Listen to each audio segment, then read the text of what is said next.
हमारी इस धरती में अनेकों रहस्यमय चीजें पाई जाती हैं। उनमें से ही एक ऑरोरा बोरियलिस भी है। इसमें आकाश में कई सुनहरे रंग दिखाई देने लगते हैं। कई हजार सालों से मनुष्य इस रहस्यमय ऑरोरा बोरियलिस को समझने की कोशिश कर रहा है। आज के वैज्ञानिकों ने ऑरोरा बोरियलिस के कारण भी बताए हैं। ज्यादातर उत्तरी कहानियां ऑरोरा बोरियलिस से किसी न किसी प्रकार के गहरे अर्थों का अनुमान लगाती है।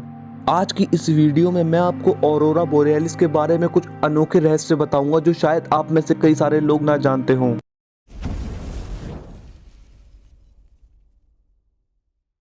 नंबर 1, ऑरोरा बोरियलिस को नॉर्दर्न लाइट के नाम से भी जाना जाता है। ऑरोरा बोरियलिस का सबसे पहला वर्णन 30,000 साल पुरानी क्रो मैग्नन की गुफाओं से मिलता है। Number 2, Norway, Sweden, northern Finland और रशिया के उत्तरी पश्चिमी भाग के मूल निवासियों का मानना है कि यह नॉर्दर्न लाइट्स उनके अपने मरे हुए पूर्वजों की आत्माओं से निकलते हैं और इन रोशनियों के साथ बहुत सम्मान के साथ व्यवहार किया जाना चाहिए। और वे लोग ये भी मानते हैं कि अगर इन रोशनी के सामने कोई सीटी बजाएगा तो उन लोगों के साथ कुछ बुरा हो सकता है।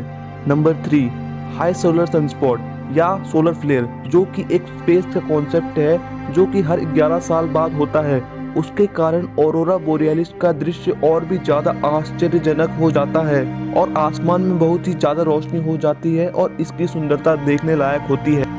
नंबर 4, हमारे सूरज से आने वाली सोलर विंड, जो कि बहुत ज़्यादा स्पीड से ट्रेवल करती है और उसका बहुत ज़्यादा टेम्परेचर होता है। और जब ये हमारे अर्थ के पास आती है तो हमारे अर्थ की मैग्नेटिक फील्ड इस सोलर विंड से टकरा जाती है, जिसके कारण ये सोलर अर्थ के अंदर ठीक से एंटर ही नहीं कर पाती। लेकिन अर्थ के नॉर्थ और साउथ पोल पर मैग्नेटिक फील्ड बहुत ही ज़्यादा कमज़ोर है, जिसके कारण कुछ सोलर विंड अर्थ में एंटर कर जाती है और इस सोलर विंड के पास बहुत ही ज्यादा एनर्जी होती है।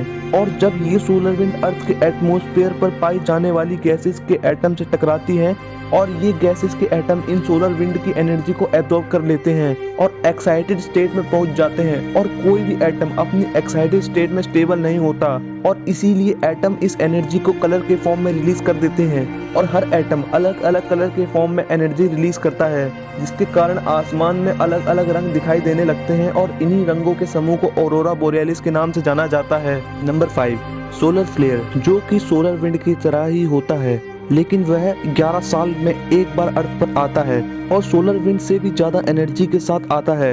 1859 में भी एक सोलर फ्लेयर ने धरती पर एंट्री की थी, लेकिन उसकी तीव्रता इतनी ज्यादा थी कि उसके द्वारा बनाया गया ऑरोरा बोरियलिस क्यूबा, मेक्सिको और हवाई तक देखा गया था और इसकी एनर्जी ने यूरोप और उत्तरी अमेरिका में टेलीग्राफ सिस्टम तक को असफल कर दिया था। और ऐसा भी कहा जाता है कि उस समय टेलीग्राफ ऑपरेटर को इस एनर्जी के कारण बिजली के झटके भी खाने पड़े थे। ज्यादातर नॉर्दर्न लाइट पृथ्वी की सतह से 90 से लेकर 130 किलोमीटर की ऊंचाई पर ही होती है, लेकिन ऑरोरा बोरियलिस की ऊंचाई पृथ्वी की सतह से 600 किलोमीटर तक भी जा सकती है और इंटरनेशनल स्पेस स्टेशन 408 किलोमीटर की ऊंचाई पर ही हमारे पृथ्वी का चक्कर काट रहा है। तो इसका मतलब यह होता है कि कभी कभी हमारे एस्ट्रोनॉट जो इंटरनेशनल स्पेस स्टेशन में बैठे होते हैं वह इस नॉर्दर्न लाइट के अंदर से गुजर जाते हैं। नंबर 7, अगर हमारे अर्थ की अपनी कोई मैग्नेटिक फील्ड नहीं होती या बहुत ही कमजोर मैग्नेटिक फील्ड होती तो शायद हमारे अर्थ में जीवन पॉसिबल ही नहीं होता।